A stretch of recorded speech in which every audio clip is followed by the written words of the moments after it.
احترف التسويق الرقمي عن طريق دورة التسويق الرقمي اللي بتوفرها لك كريتيف اكاديمي، لانك هتدرس فيها اكتر من توبيك يأهلوك انك تخرج ديجيتال ماركتير محترف. طيب هتدرس ايه في الدبلومة دي؟ هتدرس فيها 1.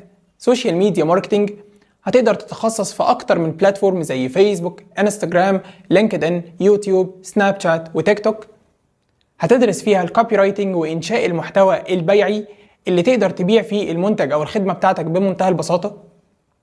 هتدرس فيها الووردبريس وكيفية إنشاء المواقع عن طريق الووردبريس بطريقة محترفة وبسيطة وسهلة جدا.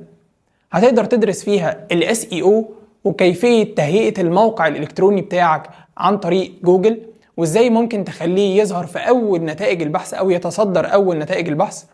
هتقدر تدرس فيها جوجل آدز، إعلانات جوجل بمنتهى البساطة والاحترافية، لأن احنا هنتعلم فيها شوية تابس وتراكس أساسية يقدروا يأهلوك إنك تجيب أكبر عدد من الأكشنز بأقل كوست وأحسن فيدباك. هتقدر تدرس فيها الديجيتال تولز أو الأدوات المدفوعة، ومنها طبعا الأدوات ال AI أو الخاصة بالذكاء الاصطناعي اللي تقدر تطور من شغلك من خلالها.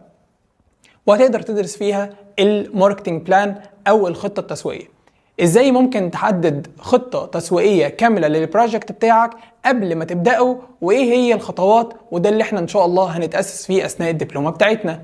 مع العلم ان الدبلومة بتاعتنا مش مسجلة بس، ده كمان الدبلومة بتاعتنا لايف عن طريق جوجل ميت او زوم. هتقدر تسأل جميع الأسئلة بتاعتك عن طريق الدعم الفني اللي بنقدر نوفره لك أثناء الدبلومة وكمان بعد الدبلومة. هنقدر نوفر لك شهادة معتمدة من الأكاديمية بتقدر طبعا تستلمها بعد ما تخلص الدبلومة معانا. وكل ده وأكتر هتقدر تتدرب عليه عملي أثناء الكورس بتاعنا، لأنه مش مجرد كورس لايف، لا أنت بتنفذ وبتطبق الخطوات مع المحاضر بتاعك علشان تقدر تحقق أفضل مردود. مستني إيه؟ سجل بياناتك دلوقتي معانا علشان تقدر تعرف تفاصيل أكتر عن الدبلومة بتاعتنا.